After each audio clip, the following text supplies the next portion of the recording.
नमस्कार मित्रो, आज आपण 26 नोव्हेंबर संविधान दिन साजरा करतोय। तर या संविधान दिनाच्या निमित्तानं अत्यंत महत्त्वाचं, कारण आजकाल या संविधानाची गरज अति तीव्र पद्धतीने जाणवत आहे।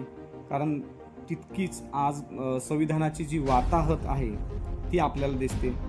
संविधानिक जी मूल्य आहेत, जी संविधानाची जी मूळ वैशिष्ट्य होती ती दररोज पायदळी तुडवली जातात। त्यानिमित्तानं संविधान आणि संविधानाचा सामान्य माणसासाठी काय त्याचा उपयोग आहे या दृष्टीने अत्यंत महत्त्वाचं। संविधानाचं जर तुम्ही एकंदरीत सामान्य माणसांच्या दृष्टीने जर बघितलं तर एकंदरीत काय आहे संविधानामध्ये, तर राज्याची रचना किंवा देश रचना, देशातील कार्यकारी विभाग, त्यानंतर कायदेशीर कायदेमंडळ, न्यायव्यवस्था यांची रचना, यांचे अधिकार याबाबत आपल्याला संविधानामध्ये दिलेले आहे। पण हे आपल्याला सामान्य माणसाला काय गरजेचं आहे, सामान्य माणसाला काय फरक पडतो, राजा कोण झाला, सामान्य माणसाला राष्ट्रपती कोण झाला आणि पंतप्रधान कोण झाला, फरक पडतो का?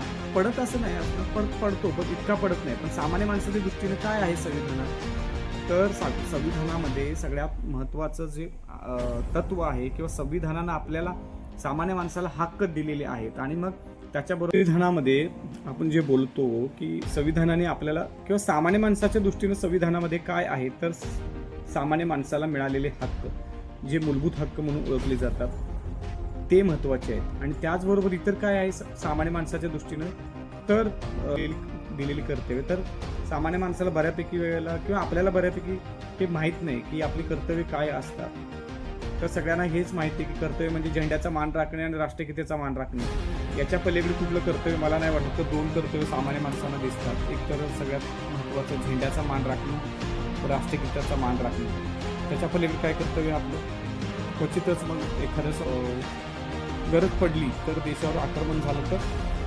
देशावर आक्रमणाच्या स्थितीत देशावर किंवा मिलिटरीमध्ये सर्व्हिस देणं, हे एक आपल्याला या कर्तव्यामध्ये आपल्याला दिसतं। पण एवढेच कर्तव्य आहेत का मग आपली, तर याच्याबरोबरच खूप कर्तव्य आपली आहेत। सगळ्यात महत्त्वाचं कर्तव्य मला असं वाटतं, ठीक आहे झेंड्याचा मान राखणं हे महत्त्वाचं आहे का, आहे, राष्ट्रगीताचा मान राखणं आहे महत्त्वाचं का, तर आहे, पण स्त्रियांचा सुद्धा मान राखणं हे तितकंच महत्त्वाचं की स्त्रियांचा आदर करणं कामाच्या ठिकाणी, घरामध्ये, हे तितकंच महत्त्वाचं एक कर्तव्य आहे।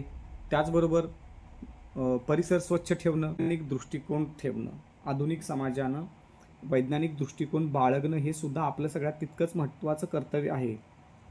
आणि तुम्ही आजकाल ते सगळे विसरलेले, कारण तुम्ही बघताय, कारण या देशाच्या मुख्य नेत्यांपासून गल्लीतल्या नेत्यांपर्यंत या धर्म आणि अवैज्ञानिकपणा